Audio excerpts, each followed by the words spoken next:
Hey, what's up everybody, it's your boy Proftrof and we're back again with another Nella video. This is Dead Body Hijinks Part 2. Let me just prepare mentally and physically. Guys,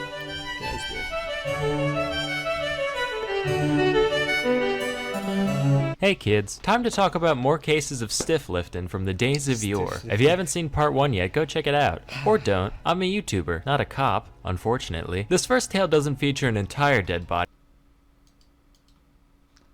Police Academy applicant Salmonella Maverick Renegade experienced Call of Duty, chasing squirrels away from bullet feeder, driving car with a dog in a passenger seat. One time I tried on a bulletproof vest, it was cool. Licking 9-volt batteries to stimulate repeated tasing. This first tale doesn't feature an entire dead body, but I still found it interesting enough to talk about. So one day in 2012, a priest was riding a train out of Italy when his bag got stolen by a trio of thieves. Inside the bag was whatever normal personal possessions the guy happened to own, as well as a small vial containing the blood of none other than Pope John Paul II. So this begs the question, why did the priest have Pope blood in his bag? Well, an important way that the Catholic Church honors saints and other venerated individuals is the keeping of relics. These relics are ranked in terms of how close they were to the person at hand. You got something that's tangentially related to a saint in any way, that's a third-class relic. If it's a personal possession of a saint, it's second. Sixtus once kazoo he got signed by Corey from Slipknot, the misshapen peanut that enlightened Alexander VI. Class. And as for first class, John Paul's blood, Boniface urban to medulla oblongata, Felix trees, chamber pots. Relics, those typically consist of literal body parts and or fluids of a holy figure. Now for you youngsters out there, in 1981 the Pope got shot 4 times by some fascist having a bad day. People are like, holy shit, it's a popicide! Is that even a word? No, I'm okay. Oh. Say, who left all this first-class relic lying around? So to this day, there remain 3 objects containing the fine-aged poppy juice spilled that fateful afternoon. The vial was found a few hours later by police among the reeds and grass near the station, which basically means the thieves took one look at it and were like, blood? I already make this myself. Lame, and tossed it out without a second thought. Here's the thing though, that's not the only instance of old JP2 getting blood napped. In 2014, a similar relic was yoinked from the church of San Pietro della Ienca in Italy alongside a crucifix. The fact that these were the only items taken led to 2 prevailing theories. Some people thought that, since John Paul II wasn't technically a saint yet, the relic's value would go way up once the man was actually canonized, so the thieves decided to take it now and resell it later. The other theory was way more popular with the media. After all, what use does Pope blood have other than satanic rituals? This story naturally got a lot of press, and the whole world.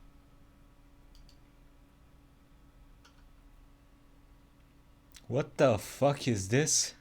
What the fuck is this? Is that Sonic and these clowns? Mickey Mouse? This story naturally got a lot of press, and the whole world just kind of assumed that Lucifer himself was set to return any day now. Eventually, the thieves confessed, so authorities came to the rehab facility they were staying at. They returned the cross, but when questioned about the relic, they were like, wait, what? Pope blood? Satan?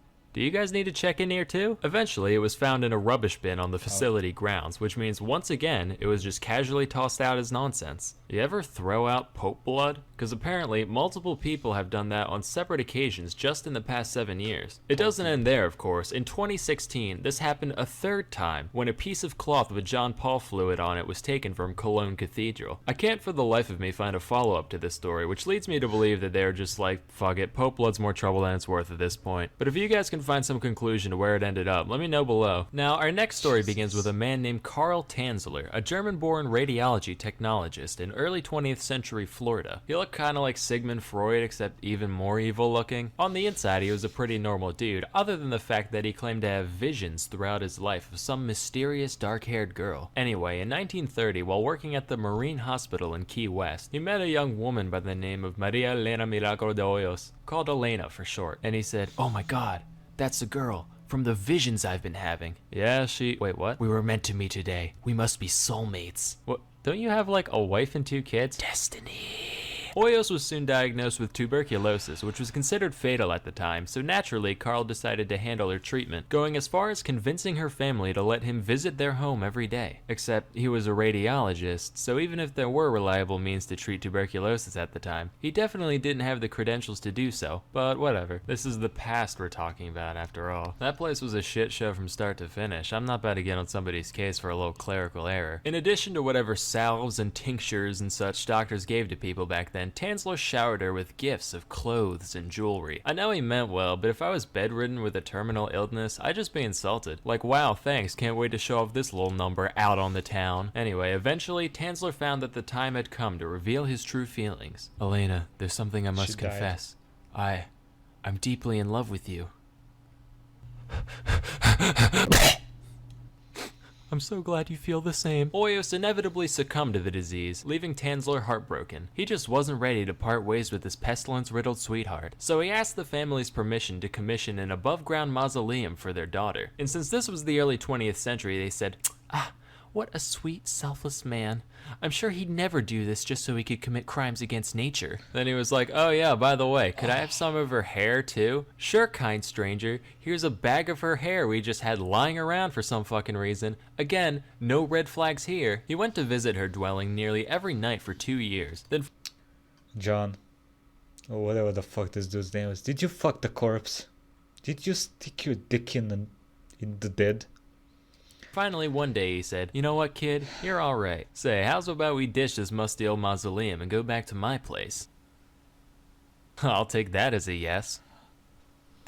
So he took her home in a little red toy wagon, which is ridiculous. It makes me picture him skipping around, whistling a merry tune. Hey neighbor! Now here's a riddle for all you intellectuals out there. What do a dead body and a used PT Cruiser have in common? Sure, they both taste terrible, and you never want to be seen in public with one. Most importantly though, they're a depreciating asset. But hey, that didn't stop old gnarly Carly from sprucing her up any way he could, wiring her bones back together with coat hangers, replacing her skin with wax and silk, making a wig out of that bag of hair from earlier, and soaking the body in massive amounts of perfume and disinfectants, for obvious reasons. He claimed to have been instructed to do all this by Elena's spirit, which he would apparently talk to frequently. He also did, you know, that thing eccentric loners do with dead ladies in their house, but we won't talk about that. This went on for 7 years. 7 hot and humid Florida I thought he had a wife and children.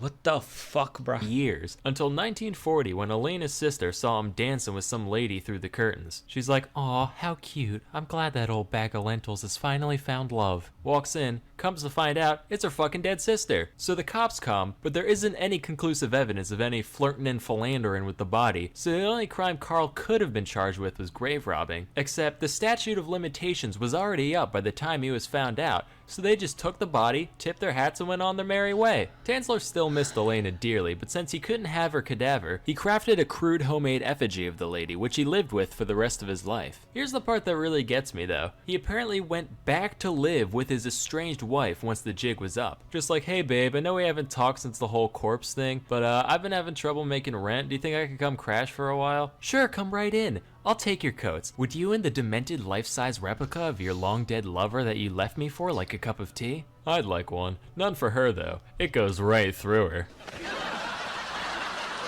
Of course, I'm making all this out to I bet that's not the only thing that goes right through be her, a horrifying fucking thing for the pervert. goofs and gaffs of it. But at the time, a lot of people read the news stories about Tanzler, and many actually sympathized with the man. They saw him as the distraught, hapless romantic that he saw himself as. You know why they had that compassion? Because they listened. Say, what would the world look like if we all listened more? Sponsor time! Listening to audiobooks inspires us, motivates us, even brings us closer, and there's no better place to listen than Audible. But what should you listen to, you ask? After all, there's so many options.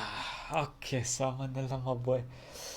Oh, what do y'all think about this video? This shit was fucking awesome, as usual. I was not expecting there to be as much corpse fucking as there was, but hey, what can you do?